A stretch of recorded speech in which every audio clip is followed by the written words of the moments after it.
Cowboy wrestling kicked off their season. And the non-conference schedule of basketball is keeping GIA busy. And athletes are beating career records. All that and more coming up on the Poke Report.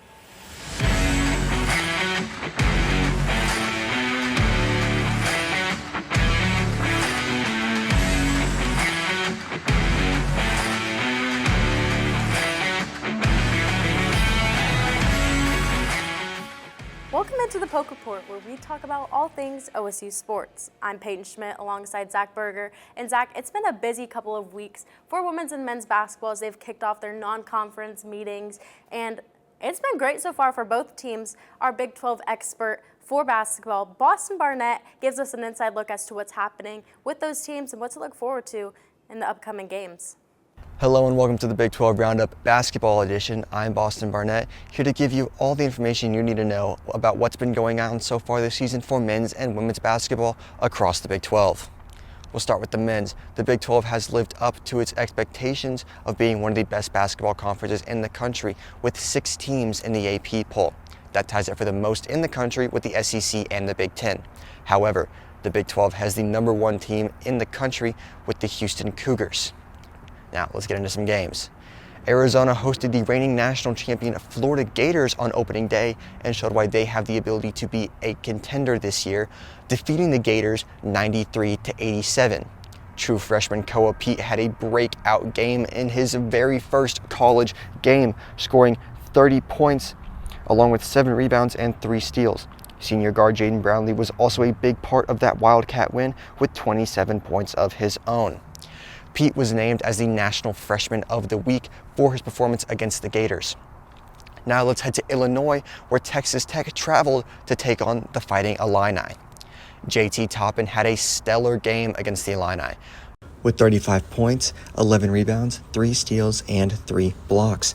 However, that performance was not enough to defeat the Illini, as they had 2 20-point scorers in Caden Boswell and Andres Stojakovic.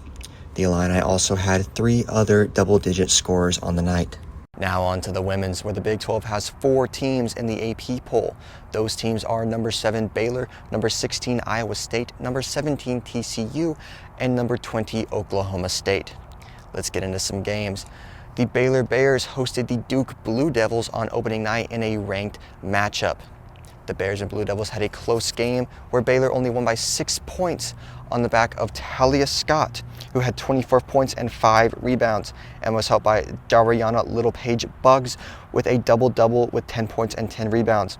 For the Blue Devils, Toby Fournier's 16-point, 10-rebound performance wasn't enough to get the win, as Baylor takes it 58-52. This next one, not a ranked matchup, but a good one nonetheless, as Kansas State travels down to SMU to take on the Mustangs in a very, very defensive game. Nobody for either team hit the double-digit scoring mark, and the highest point total of the night was 9 by SMU's Zara King, and Jazania Herrio added 7 of her own. Then for the Wildcats, Nastya Claessens scored 8 points along with 11 rebounds and 4 steals. Kansas State gets the 2-point win, 46-44. That's all I've got for you this week for the Big 12 Roundup Basketball Edition. Thank you for your time. Thanks for that, Boston. We've got a lot to look forward to this season. And speaking of things to look forward to, Cowboy basketball has been absolutely rolling to start the year, and they took the court again this week. That's right, and after a couple of close matchups, they've kind of gotten the ball rolling with things, and we've got a lot to look forward to. We've got a full game recap for y'all.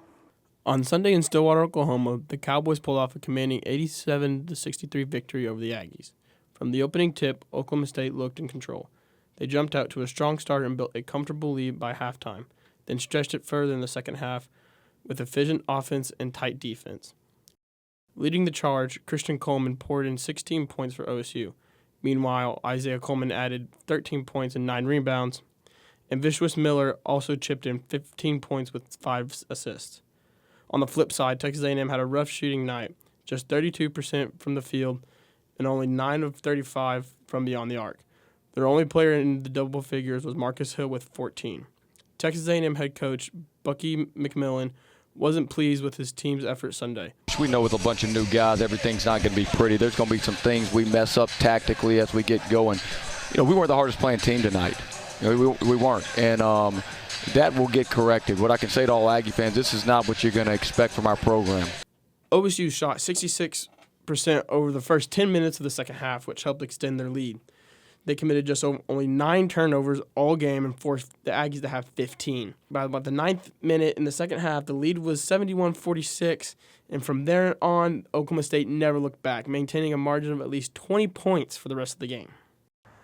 After the game, head coach Steve Lutz praised his team's defensive intensity, especially in the first half, and stated that was the key reason for them winning the game. We're not nearly as extended as last year. You know, last year we really extended up the floor and denied a lot more. But I felt like with this game, there were certain guys that you could maybe plug the gaps more with. And then when they did drive the ball, that you would have an opportunity to attack the basketball. And I thought we did a pretty good job recognizing that. We left a few guys late in the game, and they missed wide open threes, which was disappointing. But again, the early on, I thought the first half set the entire tone.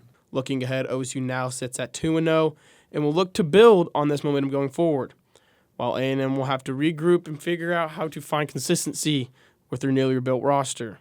For the Poke Report, I'm Luke Vardaman.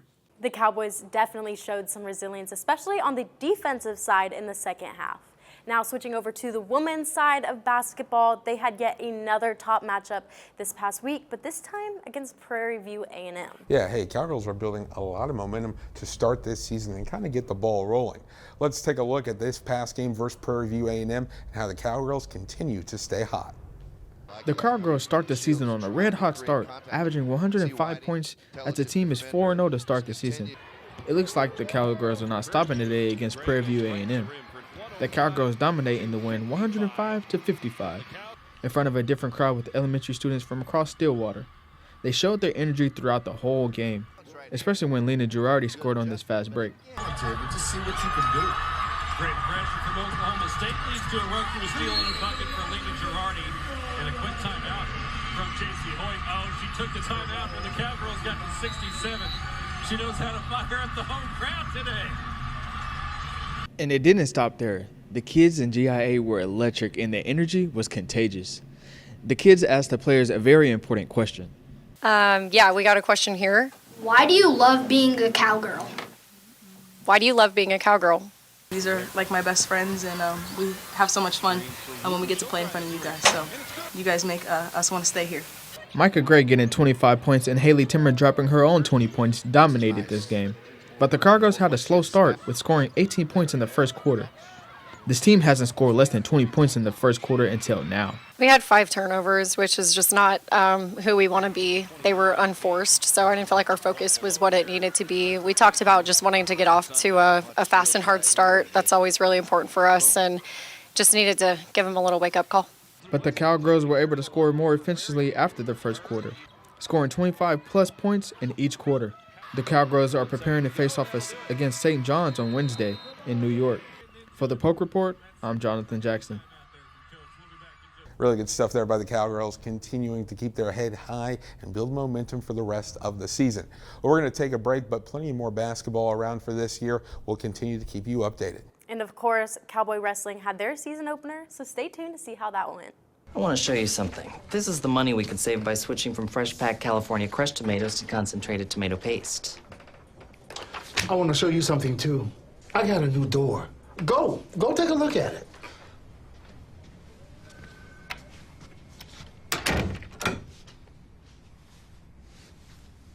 Nobody uses better ingredients than Little Caesars, like fresh packed California crushed tomatoes.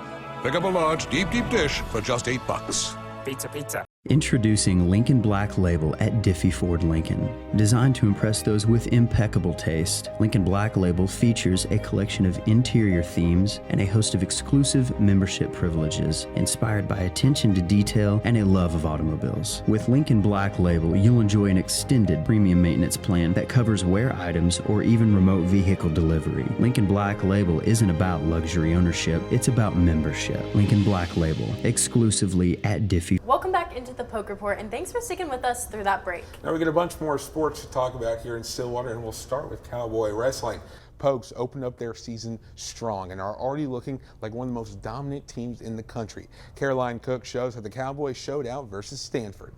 It is just another day to grind for David Taylor's team, now in their second season under him with lots of passion, plenty of bonus point victories, and a hungry starting lineup that are sure to get GIA packed this season. Stillwater's prized LSU Wrestling opened up their season this past Friday.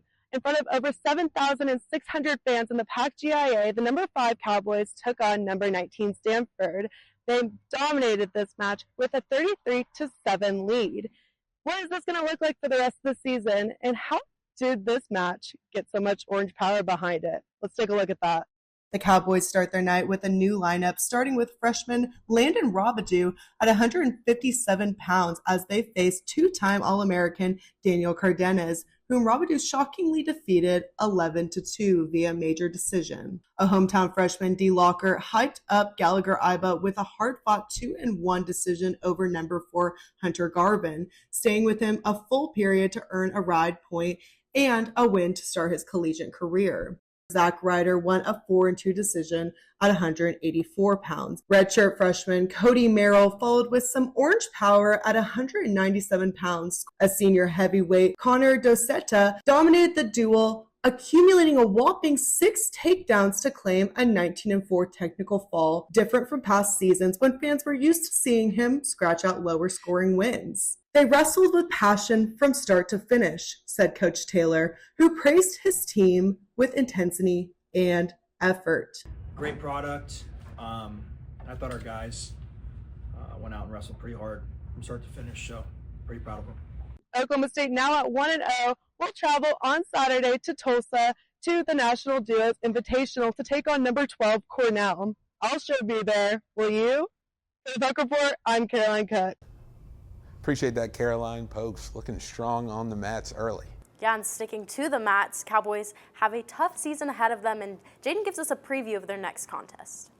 Following a 33-7 victory over 19th-ranked Stanford, Oklahoma State Wrestling heads to Tulsa for the National Duels Invitational. The Cowboys come into the National Duels ranked 5th in the nation, with the opportunity to face 3 of the 4 teams ranked ahead of them. Cowboy Wrestling head coach David Taylor spoke on what competing in a field with such a high level of competition means to his team. I think there's the ability to just compete against the best teams in the country, and I think that's what we're all very, very on the same page with. It's just, man, we get to compete against 16 of the best teams in the country. The Cowboys open up the national duels against the number 12 Cornell team, a team that has yet to duel so far this year. But they have to get through a stout Oklahoma State roster if they want to get close to that $200,000 prize. Teams like Iowa, NC State, and Northern Iowa are also on the same side of the bracket, looking to challenge those 2 teams for the top spot. The duels will be streamed on Flow Wrestling, but some coaches feel like it could be put on a much more prominent platform. Iowa Hawkeyes head coach Tom Branch chimed in on what he feels was like a missed opportunity for a certain company. You know what, ESPN, you missed something. You missed something because this is going to be around. And let's get this thing put on prime time on the one. And that's, I think, the whole deal. And this isn't about whether, it's sustainable or not. This is about, putting an entertaining product out there. The Cowboys will be led by NCAA finalist Troy Spratley and freshman Landon Robidoux as they look to take home the $200,000 prize. Landon Robidoux, the 5th-ranked recruit in the 2025 class, and now the 4th-ranked wrestler at 157 pounds, will have his second straight top 5 matchup as he faces All-American Meyer Shapiro for Cornell. The loyal and true Cowboy fans can see the duels this Saturday and Sunday at the BOK Center in Tulsa, Oklahoma, starting at 9 a.m. For the Poke Report, I'm James Skimmyhorn. Thanks for that, Jaden. I'm excited to see how the Cowboys do in Tulsa. Now switching from wrestling to soccer, Cowgirl goalie Logan Marks had a record-breaking season. Alexis Burnett shows us how Marks' leadership and skill set is setting the standard for OSU soccer. Oklahoma State goalkeeper Logan Marks just had a career season for the Cowgirls, totaling 99 saves and 4 clean sheets. The Richmond, Virginia native completed her sophomore season here in Stillwater as the Big 12 leader in stops. I sat down with Logan and asked her about her overall soccer journey, this season, and the records she made. Being a goalkeeper wasn't the position Marks initially wanted growing up, but she soon realized she was pretty good at it. She competed in camps for the United States Youth National Team and now plays semi-professionally during the summer for USL Women Richmond Ivy. I started off as a field player, just like any other kid, because, you know, it's like the 3v3, they don't have keepers yet. I hated being a keeper.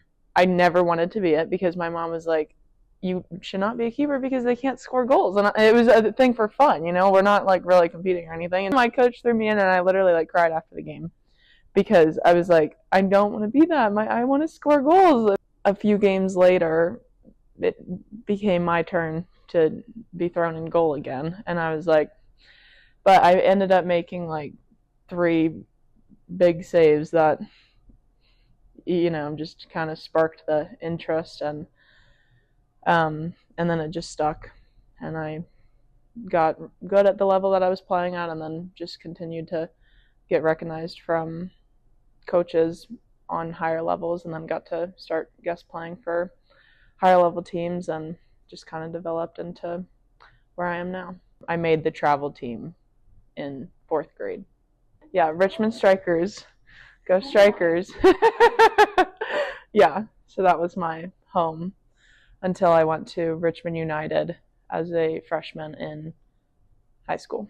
Despite her permanent move to the goal, Logan still got her moment to shine in a game, but it cost her a pair of shorts. When I was in middle school, I think I was in like 7th grade or something, because I played for my middle school team, Go Holman Huskies. We were murdering this team like 10-0, and so my coach just threw me up top because why not? And I am so unathletic on the field. Like, if I'm not in goal, it's hard to watch. But I literally dribbled up the field and scored with my left foot. I was dying laughing so hard. My teammates were laughing, and I literally peed my pants running back to kick the ball for kickoff. My blue shorts turned navy blue. Laughing about her middle school mishap now, Marks tells me about her decision to play at OSU. I had a call with Justin and then Colin the next day, and they were just like, I want to get you out here on a visit. And I was like, okay. My dad was taking me here, and I was like, Dad, I don't know why we're doing this. Like, I don't want to go here. What is Oklahoma? And then I get here, and it's literally, this place is insane. They just laid the red carpet out for me, and I never wanted to leave. After waiting her turn freshman year, Logan showed everyone just how good she is. Head coach Colin Carmichael had high praise for her after her performance at Arizona State. I keep telling myself Logan's only played 9 college soccer games at this point, 10, something like that. And so she's a relative novice, and she's playing at a really high level, so I was really happy for her. While this season didn't go to plan, Marks still made her impact and even played tough through injuries that would normally sideline players for weeks. Marks might have taken a cleat to the face, whether it was inadvertent or not. You kind of see the player reaching there.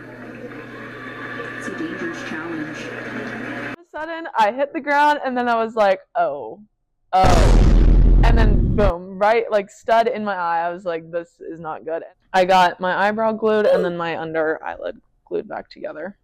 I am so just proud of my teammates for sticking through this, and it's so hard mentally, but they never showed it. I wish I could have made 100. Yeah, that was cool. Yeah, I wish I could have made a few more, especially in the big time moments when the goals were conceded. But Marks is putting this season in the rearview mirror and tells me she's looking forward to spring.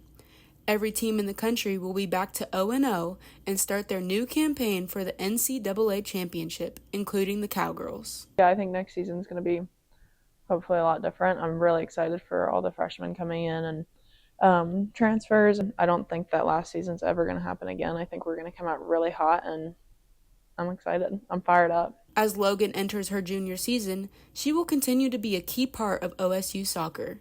She's hungry, determined, and focused.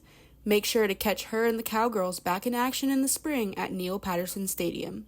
For the Poke Report, I'm Alexis Burnett. Thanks for that, Alexis. Logan Marks' year was truly incredible to watch. Now, switching back to basketball, as we mentioned, Cowboy basketball took the court and dominated on Sunday, and students have had a lot to say about it. Yeah, Jeremy Hawker hit campus to see what the students thought about that game. I'm Jeremy Hawkert, and I'm hitting campus today to see students' reaction to Oklahoma State's big win against Texas A&M in basketball. All right, hi, I am here with Anthony McNeil, Aaron Stinson, Keith Pulio, Cole Camo. All right, what did you think about Oklahoma State's win over Texas A&M? I think we have a very promising season ahead of us. The fans came out, was super energetic, and the players looked like they had fun. It was awesome, man. The energy was great. The Coleman dudes, they were insane. Coleman's we trust. What do you think the energy was like in the arena? It was probably the loudest I've heard GIA for basketball, men's or women's. Oh, man, it was electric. I mean, just walking around, seeing that many people there and just fired up about the win, and it was great. Do you think if OSU keeps on winning games like this, then it'll bring more fans and students back into the arena? 100%. Yesterday, we were hustling. Our defense was amazing. And if our team keeps playing like that, we keep beating these good programs, then it should start feeling steady. I hope so. So there's one thing to say that it will, but we don't know, right? We just hope so. Yeah, it'd be great. Yeah. Older college basketball fans consider Gallagher-Iba Arena to be one of the loudest venues, not just in college basketball, but in American sports. Do you think that we might be starting to see a comeback with that? Oh, I think the Cowboys will definitely start filling up Gallagher-Iba more. With the way it's going, absolutely. I think Gallagher-Iba is going to be rocking towards the end of the season if we keep on like this. All right, thank you.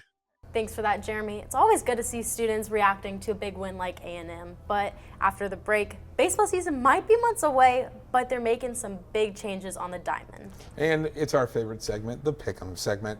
We have that coming up right after this break. I want to show you something. This is the money we could save by switching from fresh packed California crushed tomatoes to concentrated tomato paste. I want to show you something too. I got a new door. Go take a look at it.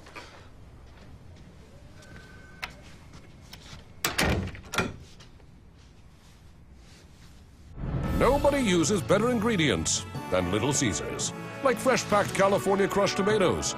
Pick up a large, deep dish for just $8. Pizza. Introducing Lincoln Black Label at Diffie Ford Lincoln. Designed to impress those with impeccable taste, Lincoln Black Label features a collection of interior themes and a host of exclusive membership privileges inspired by attention to detail and a love of automobiles. With Lincoln Black Label, you'll enjoy an extended premium maintenance plan that covers wear items or even remote vehicle delivery. Lincoln Black Label isn't about luxury ownership, it's about membership. Lincoln Black Label, exclusively at Diffie. Welcome back into the Poke Report, and thanks for sticking with us through that break. And taking a look into football, after a bye week, the Cowboys are back in action tomorrow in Boone Pickens Stadium. They'll take on the Kansas State Wildcats and are hopeful for their first conference win in over 700 days. And keeping things with football, it is time for our favorite segment, the Pick'em segment. Now, Peyton, I'm one game back. We're getting close. I know, but thinking about last year, I was probably about this close with Steve in the Pick'ems, and I pulled through the second half of it. So I'm still hopeful, but you can lead us into them. Okay, let's do it. We got some big ones this week, some high-end matchups, and we're going to start big. Number 10, Texas, taking on number 5, Georgia. Peyton, I know you're an Austin girl. What do you got for this one? You know, I went against Texas last game against Vanderbilt, and that just worked out awfully for me, and I feel like I should have been up 2 games on you had I picked correctly. So that was just bad morals on my end. However, when you look at this matchup, Georgia's missing quite a few of their key components on both sides of the ball, and I'm really hopeful that Texas can kind of get back, stay strong. I like the Longhorns in this matchup, but this is one game I'm willing to make it even with you. Okay. Yeah, listen, I agree. Woulda, coulda, shoulda from last week, right? I know. And Texas did look really good. It's no secret versus Vanderbilt. I know Georgia's missing some people, but it's still Georgia. I'm going to go with the Bulldogs at home. I'm not the biggest Texas guy, so I'm gonna go with Georgia. But who knows? Arch Manning might pull it out. So sticking with another highly ranked SEC matchup, we have OU versus Bama.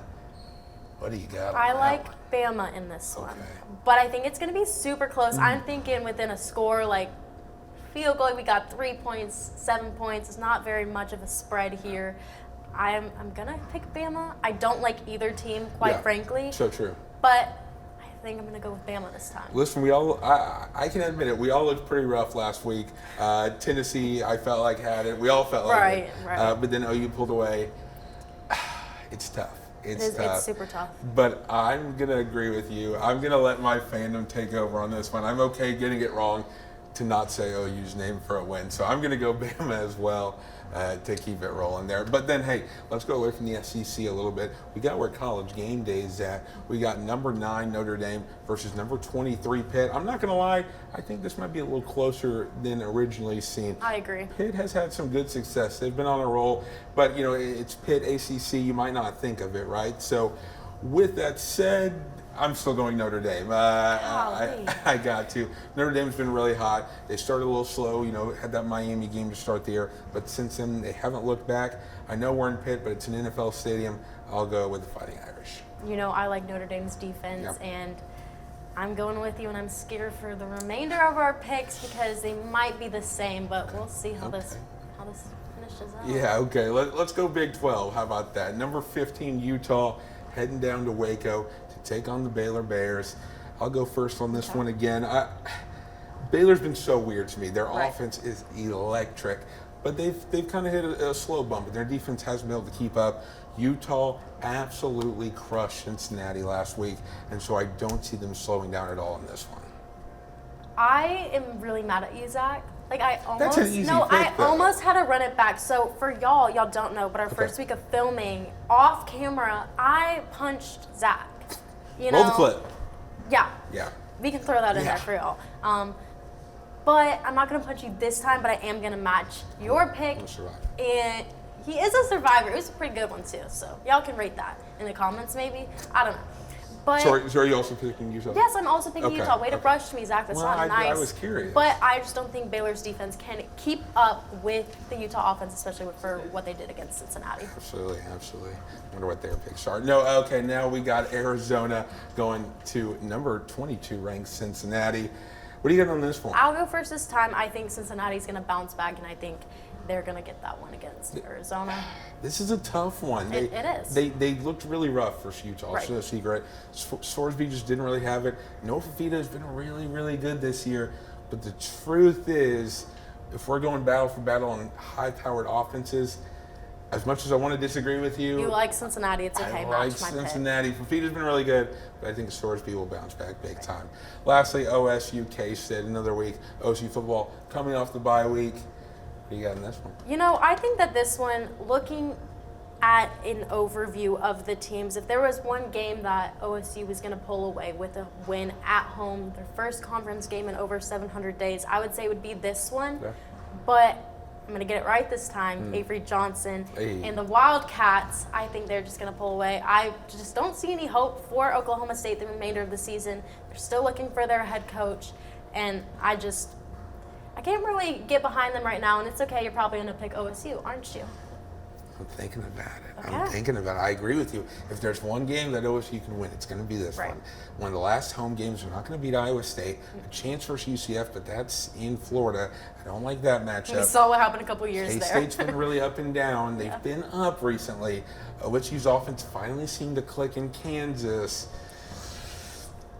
But the defense looked very bad, so I'm going to go K-State. Once again, we'll match with that one. But that's all the time we have for today. Thanks so much for joining us on the Poke Report. We'll see you next week. Go Pokes.